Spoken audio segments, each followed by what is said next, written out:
প্রিয় ছাত্রীরা, আশা করি তোমরা সবাই ভালো আছো। রমজান এবং ঈদ উপলক্ষে তোমরা দীর্ঘদিন ছুটি কাটিয়েছ। আশা করি তোমরা আনন্দের সময় কাটিয়েছ। এখন নতুন করে আবার শুরু হলো তোমাদের ক্লাস। অবশ্যই এখনও আমরা স্টাডি কক্ষে ক্লাসে তোমাদেরকে সামনে পাচ্ছি না। অত্যন্ত দুঃখের বিষয়। করোনা পরিস্থিতি, যেটা আমরা মনে করেছিলাম হয়তো ভালো অবস্থায় আমরা যাব, আমরা সামনাসামনি ক্লাসে তোমাদেরকে সবাইকে দেখতে পাবো, আমরা এটা দেখতে পাচ্ছি না। এখন আসলে তোমাদেরকে এই পরিস্থিতিতে তোমাদেরকে অবশ্যই এই সংক্রমণ থেকে, করোনা সংক্রমণ থেকে বাঁচার জন্য তোমাদেরকে অবশ্যই স্বাস্থ্যের নিয়মগুলো মেনে চলতে হবে। আরেকটা বিষয়, এই যে কোনো পরিস্থিতি মোকাবেলার জন্য তোমাদেরকে প্রস্তুত থাকতে হবে। এই যুগে তোমরা ঘরে বসে অনেক বিষয়ে তোমরা জানতে পারো, সেই বিষয়ে তোমরা মনোযোগী হবে। আশা করি তোমরা এগিয়ে যাবে, সব বাধা অতিক্রম করে যে কোনো চ্যালেঞ্জ মোকাবেলা তোমরা করতে পারবে। তোমাদেরকে আমি পড়াচ্ছিলাম রসায়ন প্রথম পত্রের 3য় অধ্যায়, মৌলের পর্যাবৃত্ত ধর্ম পড়ানো হয়ে গেছে। আমি তোমাদেরকে স্টার্ট করেছি রাসায়নিক বন্ধন। রাসায়নিক বন্ধনে তোমরা পড়ছো সমযোজী বন্ধন। সমযোজী বন্ধনের যে আধুনিক অরবিটাল মতবাদ, অরবিটালের ওভারল্যাপিংয়ের ফলে যে দুই ধরনের বন্ধন হয়, সিগমা বন্ধন এবং পাই বন্ধন, এগুলো তোমাদের পড়ানো হয়ে গেছে। তারপরে এই যে অরবিটাল সংকরণের ক্ষেত্রে, এই যে অরবিটাল শুধু এস অরবিটাল বা পি অরবিটাল না, পরমাণুর যোজ্যতা স্তরে এস অরবিটাল এবং পি অরবিটালের সংমিশ্রণে যে সংকর অরবিটাল তৈরি হয়, সেটাও তোমরা পড়েছ। সংকর অরবিটাল দিয়ে মিথেন অণুর গঠন গত ক্লাসে এর আগের ক্লাসে তোমরা পড়েছ। মিথেন অণুর গঠন, যেখানে কার্বন পরমাণুতে ছিল sp3 সংকরণ, ইথিন অণু ছিল কার্বন পরমাণুতে sp2 সংকরণ, ইথাইন অণুর অরবিটাল চিত্র অনেকে আমাকে করে দেখিয়েছ, খুবই ভালো বুঝতে পেরেছ। যারা বোঝেনি তারা বারবার পড়ে বইটা পড়বে, বোঝার চেষ্টা করবে। এখন তাহলে এই যে সমযোজী বন্ধনে এই যে সংকরণটা তাহলে তুমি কীভাবে বের করবে, নির্ণয় করবে? পরমাণু তো সংকর অরবিটাল গঠন করে যখন সে কোনো যৌগ তৈরি করবে, যেমন সমযোজী বন্ধন, সিগমা বন্ধন বা পাই বন্ধন গঠনকালে কেন্দ্রীয় পরমাণু প্রথমে উত্তেজিত হয়, তারপরে সে তার সংকরণ মানে কয়টি সিগমা বন্ধন সে গঠন করবে, সে অনুযায়ী পরমাণুর যোজনী স্তরে সে বিজোড় ইলেকট্রন প্রয়োজনে সে তৈরি করে নেয়। এই বিজোড় ইলেকট্রনে সংকরণে মানে বিজোড় ইলেকট্রনগুলো যোজনী স্তরে বিভিন্ন অরবিটালে থাকে, যেমন কার্বনে ছিল এস এবং পি পি 3টা অরবিটাল, sp3 অরবিটাল, 4টা অরবিটাল। তাহলে বিজোড় ইলেকট্রনধারী অরবিটাল বা শঙ্কর অরবিটাল সে তৈরি করে নেয়। শঙ্কর অরবিটাল তৈরি কয়টি অরবিটাল তৈরি করবে? সেটা যেমন মিথেনে কার্বন পরমাণুতে সে 4টি অরবিটাল তৈরি করেছে এবং সে 4টি সিগমা বন্ধন গঠন করেছে। তাহলে পরমাণুর সংকরণ কিভাবে নির্ণয় করবে? সিগমা বন্ধন সংখ্যা হচ্ছে কেন্দ্রীয় পরমাণুর সঙ্গে যুক্ত কয়টি পরমাণু আছে। যেমন মিথেনে কার্বন পরমাণুর সাথে 4টি সিগমা বন্ধন আছে। মিথেনে কার্বন পরমাণুর সাথে 4টি সিগমা বন্ধন রয়েছে। তাহলে সিগমা বন্ধন সংখ্যা, কার্বন পরমাণুর সাথে 4টি হাইড্রোজেন পরমাণু আছে, কার্বন হাইড্রোজেন 4টি সিগমা বন্ধন গঠন করেছে। আবার ইথিন বা ইথাইনে দেখা গেছে যে সে 4টি শঙ্কর অরবিটাল তৈরি করেনি। ইথিনে সে 3টি শঙ্কর অরবিটাল তৈরি করেছে। একটি পি অরবিটাল অসংকরিত অবস্থায় আছে, সেটি পাই বন্ধনে অংশগ্রহণ করে। ইথাইনে 2টি পি অরবিটাল কিন্তু অসংকরিত অবস্থায় থাকে, এরা আবার পাই বন্ধন গঠন করে। এভাবে সিগমা বন্ধন এবং পাই বন্ধন গঠিত হয়। তাহলে সিগমা বন্ধন সংখ্যা মানে কেন্দ্রীয় পরমাণুর সঙ্গে যুক্ত পরমাণুর সংখ্যা। যেমন ইথিনের সিগমা বন্ধন সংখ্যা, তাহলে এদিকে 2 4টি সিগমা বন্ধন। ইথাইনের সিগমা বন্ধন, কার্বন হাইড্রোজেন 1টি, এদিকে কার্বন হাইড্রোজেন 1টি, 2টি সিগমা বন্ধন রয়েছে। যোজ্যতা, এই যে শঙ্কর অরবিটাল তৈরির সময় যোজ্যতা স্তরের অবশ্যই এস অরবিটাল অংশগ্রহণ করবে, যেহেতু প্রতিটি যোজ্যতা স্তর মানে সর্ববহিস্থ শক্তি স্তর অবশ্যই এস অরবিটাল রয়েছে। তাহলে এস অরবিটাল অবশ্যই সংকরণের প্রক্রিয়ায় অংশগ্রহণ করবে। তারপরে জোড় ইলেকট্রনধারী অরবিটালগুলোও কিন্তু সংকরণে অংশগ্রহণ করে। যেমন অ্যামোনিয়াতে নাইট্রোজেন পরমাণুতে দেখবে, আমরা পরবর্তীতে তোমরা বাসায় করেও দেখতে পারো, নাইট্রোজেন পরমাণুতে একটি জোড় ইলেকট্রন রয়েছে। অ্যামোনিয়া গঠনের পর আমরা বলি নাইট্রোজেন পরমাণুতে একটি মুক্ত জোড় ইলেকট্রন রয়েছে, আর পানিতে অক্সিজেন পরমাণুতে 2টি এই যে জোড় ইলেকট্রন যেগুলো রয়েছে সেগুলোকে আমরা বলি মুক্ত জোড় ইলেকট্রন। এর অবশ্য আর সিগমা বন্ধন গঠন করতে পারে না। তাহলে কেন্দ্রীয় পরমাণুতে শঙ্কর অরবিটালের সংখ্যা কয়টি শঙ্কর অরবিটাল গঠন করলো? সেটা হবে কেন্দ্রীয় পরমাণুর সাথে যুক্ত পরমাণুর সংখ্যা প্লাস মুক্ত জোড় ইলেকট্রনের সংখ্যা। যেমন মিথেনে কেন্দ্রীয় পরমাণুর সাথে যুক্ত পরমাণুর সংখ্যা ছিল 4টি হাইড্রোজেন, তাহলে মিথেনের শঙ্কর অরবিটাল ছিল 4টি। আবার অ্যামোনিয়াতে শঙ্কর অরবিটালের সংখ্যা 4টি, একটি হচ্ছে কেন্দ্রীয় পরমাণুর সাথে যুক্ত পরমাণুর সংখ্যা 3টি, আর মুক্ত জোড় ইলেকট্রনের সংখ্যা 1টি। তাহলে সংকরণ প্রক্রিয়াটি তোমাদেরকে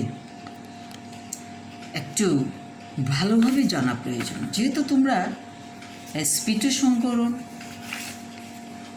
sp3 সংকরণ, sp2 সংকরণ এবং sp সংকরণ পড়েছ। তাহলে এরপরে তোমরা পড়বে আরেকটি সংকরণ sp3d সংকরণ।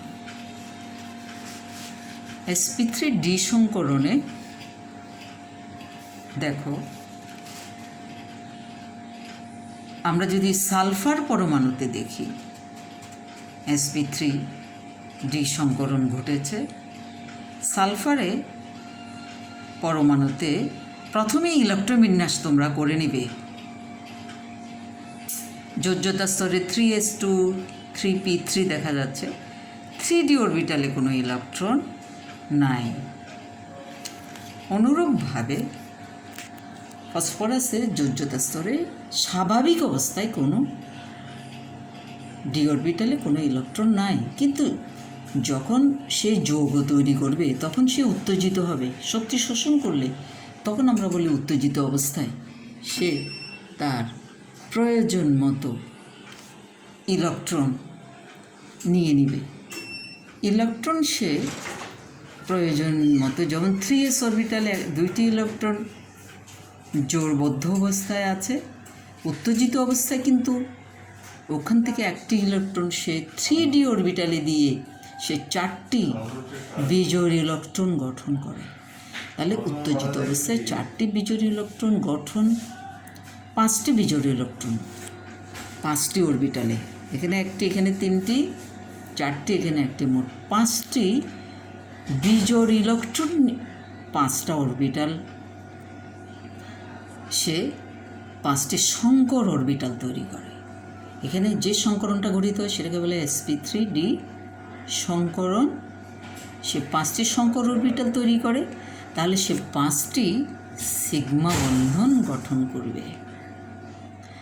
এই 5টি সিগমা বন্ধন সে গঠন করবে। এই 5টি সংকর অরবিটাল 5টি ক্লোরিন পরমাণুর পি অরবিটালের সাথে ওভারল্যাপিংয়ের মাধ্যমে সিগমা বন্ধন গঠন করে।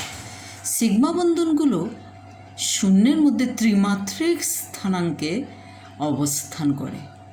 তারা পরস্পরের থেকে যে বিকর্ষণ হয়, বিকর্ষণ এড়িয়ে এমনভাবে সজ্জিত হয় যে তাদের একটি সুনির্দিষ্ট জ্যামিতিক কাঠামো তৈরি হয়।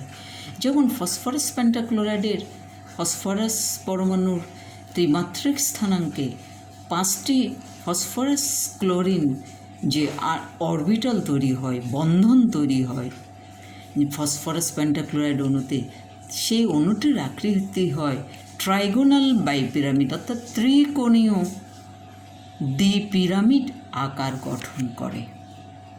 তাহলে তোমরা বুঝতে পেরেছ সিগমা বন্ধন সংকর। তাহলে এখানে সংকরণ 5। ঠিক অনুরূপভাবে তোমরা আরেকটি সংকরণ দেখতে পারো, যে পরমাণুর যোজনী স্তরে সালফার পরমাণুতে যদি আমরা দেখি, যোজনী স্তরে S orbital P orbital, S orbital থেকে ইলেকট্রন ডি অরবিটালে স্থানান্তর করতে পারে। এবং দেখা যাচ্ছে প্রথমে সালফার পরমাণুতে ইলেকট্রন বিন্যাস যোজ্যতা স্তর দেখে নাও। 3s অরবিটালে 2টি ইলেকট্রন, পি অরবিটালে দেখা যাচ্ছে 4টি ইলেকট্রন, ডি অরবিটালে 1টি ইলেকট্রন রয়েছে সালফারে। কোনো যোজনের স্বাভাবিক অবস্থায় সাধারণ একটা পরমাণুতে যোজ্যতা স্তরে ডি অরবিটালে কিন্তু কোনো ইলেকট্রন নাই। আবার খেয়াল করো, সালফার পরমাণুতে স্বাভাবিক অবস্থায় 3s এর 2টা ইলেকট্রন, 3p-তে 4টা ইলেকট্রন, মোট 6টি ইলেকট্রন রয়েছে। ডি অরবিটালে কিন্তু কোনো ইলেকট্রন নাই। কিন্তু সালফার যখন উত্তেজিত হয়, যখন সে যৌগ গঠন করবে, তখন সে উত্তেজিত হলে তখন 3p অরবিটালে যে 2টি ইলেকট্রন ছিল ওখান থেকে একটি ইলেকট্রন ডি অরবিটালে দিয়ে সে বেজোড় ইলেকট্রন তৈরি করে নেয়। তাহলে একটি অরবিটালে বেজোড় ইলেকট্রন হলো। তার পরবর্তীতে সে আবারও 3s অরবিটাল থেকেও একটি ইলেকট্রন সে আরেকটি ডি অরবিটালে স্থানান্তরিত করে সে দেখা যাচ্ছে 6টি বেজোড় ইলেকট্রন তৈরি করতে পারে। এই 6টি বেজোড় ইলেকট্রন আছে, একটা আছে 3s অরবিটালে, 3p অরবিটালে আছে তোমার 3টি, এবং 3d অরবিটালে আছে 2টি। 3d অরবিটালে 2টি বেজোড় ইলেকট্রন রয়েছে। এরা এখন সংকরণ বা মিশ্র অরবিটাল তৈরি করবে 3s। তাহলে s অরবিটাল, sp3 এবং d, 2টা হলো sp3d2, একটা s অরবিটাল, 3টি p অরবিটাল এবং 2টি d অরবিটালের মিশ্রণের ফলে তৈরি হবে 6টি sp3 সংকরণের মাধ্যমে 6টি sp3 সংকর অরবিটাল তৈরি হয়। এই 6টি সংকর অরবিটালেই সালফার পরমাণুতে 6টা ফ্লোরিনের সাথে সালফার হেক্সাফ্লোরাইড যৌগ তৈরি করে এবং এর জ্যামিতিক আকার হবে অষ্টতলকীয়। ঠিক অনুরূপভাবে আয়োডিনে দেখা গেছে যে sp3 সংকরণের মাধ্যমে আয়োডিন হেপ্টাফ্লোরাইড অণু গঠন করে এবং এই যৌগের আকৃতি হবে পেন্টাগোনাল ডাইপিরামিড, অর্থাৎ পঞ্চকোণীয় ডিপিরামিড অণু। এইভাবে সংকর অরবিটাল তৈরির মাধ্যমে বিভিন্ন অধাতুর পরমাণুগুলো তার যোজ্যতা স্তরে sp এবং d অরবিটালের মাধ্যমে ওরা সংকর অরবিটাল তৈরি করে। এভাবে আমরা সংকর অরবিটালের সংখ্যা অনুযায়ী পরমাণুতে সংকরণ আমরা নির্ণয় করতে পারি। তাহলে এতক্ষণ যে পড়েছ, যে বিষয়বস্তুগুলো পড়েছ, সেখান থেকে তোমরা তাহলে কি বুঝতে পেরেছ? তাহলে তোমরা দেখো যে এখানে সংকর অরবিটালের সংখ্যা অনুযায়ী পরমাণুতে কী ধরনের সংকর ঘটে। যেমন সংকর অরবিটাল যদি 2টি হয়, এখানে একটা ছক আছে, তোমরা ছকের মাধ্যমে দেখে নিতে পারো। সংকর অরবিটালের সংখ্যা যদি 2 হয় তখন আসলে sp সংকরণ হয়। তোমরা ইথাইন অণুতে দেখেছ s অরবিটাল আর একটি p অরবিটাল মিলিয়ে 2টি সংকর অরবিটাল। তাহলে সংকর অরবিটাল সংখ্যা 2টি এবং অণুর আকৃতি হবে সরল রৈখিক। অনুরূপভাবে বেরিলিয়াম ক্লোরাইড অণুটি কিন্তু গঠিত হবে। তোমরা বেরিলিয়াম ক্লোরাইড অণুর সংকরণ ব্যাখ্যা করবে, নিজে খাতায় লিখে আমাকে দেখাবে। তারপর সংকর অরবিটালের সংখ্যা যদি 3টা হয়, যেমন ইথিন অণুতে কার্বন পরমাণুতে sp2 সংকরণ হয়, একটি p অরবিটাল অসংকরিত অবস্থায় থাকে। তাহলে sp3 যে 3টি সংকর অরবিটাল সমতলীয় ত্রিভুজ ট্রায়াঙ্গেল সমতলীয় ত্রিভুজ যৌগ তৈরি করে ইথিন অণুতে জ্যামিতিক আকার। ঠিক অনুরূপভাবে বোরন ট্রাইক্লোরাইডের বোরন পরমাণুতেও কিন্তু sp2 সংকরণ ঘটে। কীভাবে ঘটে পরিষ্কার আমাকে হোমওয়ার্ক করে তোমরা অবশ্যই দেখাবে। কার্বন পরমাণু দেখেছ সংকর অরবিটাল সংখ্যা 4টা, একটা s অরবিটাল 3টা p অরবিটাল, sp3 সংকরণ ঘটে এবং কার্বন পরমাণুর আকৃতি ছিল চতুস্তলকীয় বা টেট্রাহেড্রাল। মিথেন অণুর গঠন তোমরা দেখেছ। ঠিক অনুরূপভাবে আরও অণুর গঠন তোমরা দেখতে পাবে। আগে বেসিক এই বিষয়টা, সংকরণ প্রক্রিয়াটা তোমরা প্রত্যেকটা পরমাণুর আণবিক সংকেত, ইলেকট্রনের যে গঠন, বিভিন্ন পরমাণুতে যে ইলেকট্রন বিন্যাস লিখে সংকরণ, প্রত্যেকটা পরমাণুতে সংকরণ প্রক্রিয়া, বিজোড় ইলেকট্রনের সংখ্যা বের করে সংকর অরবিটাল তৈরি করে সংকরণ প্রক্রিয়াটা ব্যাখ্যা করবে। একটু আগে দেখেছ ফসফরাস পেন্টাক্লোরাইডে ফসফরাস পরমাণুতে সংকর অরবিটাল ছিল 5টা, sp3টা d, sp3d সংকরণ, এবং এর যৌগটা হয়েছে ট্রাইগোনাল ডাইপিরামিড বা ত্রিকোণীয় ডিপিরামিড আকৃতির যৌগ তৈরি করেছে। যেহেতু সংকর অরবিটালগুলো সমযোজী বন্ধনে ফসফরাস পেন্টাক্লোরাইড অণুতে 5টি ফসফরাস এবং ক্লোরিন সমযোজী বন্ধন ত্রিমাত্রিক স্থানাঙ্কে সুবিন্যস্ত হয়। সুবিন্যস্তর ফলে তাদের সুষম জ্যামিতিক কাঠামো তৈরি হয়, জ্যামিতিক আকৃতি তৈরি হয়। ঠিক অনুরূপভাবে সালফার হেক্সাফ্লোরাইডে দেখেছো সালফার পরমাণুতে 6টি অরবিটাল, তার যোজ্যতা স্তরে sp3 এবং d। প্রত্যেকটা সংকর অরবিটালে একটি করে বিজোড় ইলেকট্রন তৈরি করে sp3d2 সংকর অরবিটাল তৈরি করে এবং সালফার 6টা পরমাণুর সাথে যুক্ত হতে পারে। সালফার 6টি সিগমা বন্ধন গঠন করতে পারে এবং এই 6টা বন্ধন অষ্টতলকীয় অক্টাহেড্রাল জ্যামিতিক আকৃতির যৌগ সমযোজী যৌগ 6টা সিগমা বন্ধন তৈরি করে। ঠিক অনুরূপভাবে আয়োডিন হেপ্টাফ্লোরাইডে আয়োডিনে 7টি সংকর অরবিটাল তৈরি হয়, এস একটা, পি 3টা, ডি 3টা, sp3 d2 সংকরণ। তাহলে সংকরণ প্রক্রিয়াটি কি? সংকর অরবিটাল সংখ্যা কয়টা? তাহলে 7টি, সিগমা বন্ধনও 7টি। আমি এই ছকে এখানে কেন্দ্রীয় পরমাণু হচ্ছে কার্বন, এখানে কেন্দ্রীয় পরমাণু কার্বন, এখানে বোরন, মিথেনও কেন্দ্রীয় পরমাণু কার্বন, ফসফরাস পেন্টাক্লোরাইডেও কেন্দ্রীয় পরমাণু ফসফরাস, সালফার হেক্সাফ্লোরাইডে কেন্দ্রীয় পরমাণু হচ্ছে সালফার, আয়োডিন হেপ্টাফ্লোরাইডে কেন্দ্রীয় পরমাণু হচ্ছে আয়োডিন। কেন্দ্রীয় পরমাণুতে তাহলে সংকরণ প্রক্রিয়া দেখানো হলো। এখানে কেন্দ্রীয় পরমাণুতে মুক্ত জড়ি ইলেকট্রন যেমন অ্যামোনিয়া বা পানির, এগুলো দেখানো হয়নি, পরবর্তীতে আমরা দেখব। তাহলে তোমরা নেক্সট ক্লাসে অবশ্যই আমাকে দেখাবে, তোমাদের এগুলোই বাড়ির কাজ।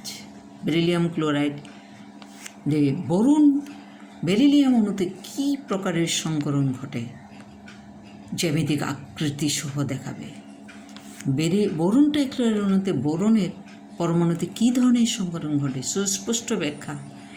বোরনের সঙ্গে ক্লোরিনের পি অরবিটালের যে সংকরণ প্রক্রিয়াটি ব্যাখ্যা করবে। অনুরূপভাবে অ্যামোনিয়া অণুতে নাইট্রোজেন পরমাণুর সংকরণও ব্যাখ্যা করতে পারবে। আশা করি তোমরা সবাই একটু মনোযোগ দিয়ে ক্লাসগুলো ফলো করবে, আমাকে হোমওয়ার্ক দেখাবে। তোমরা আগেও আমাকে অনেক দেখিয়েছো, তোমাদেরকে অনেক ধন্যবাদ। সবাইকে আজকের মতো এখানে শেষ করছি। সবাইকে ধন্যবাদ জানালাম, সবাইকে অনেক ধন্যবাদ।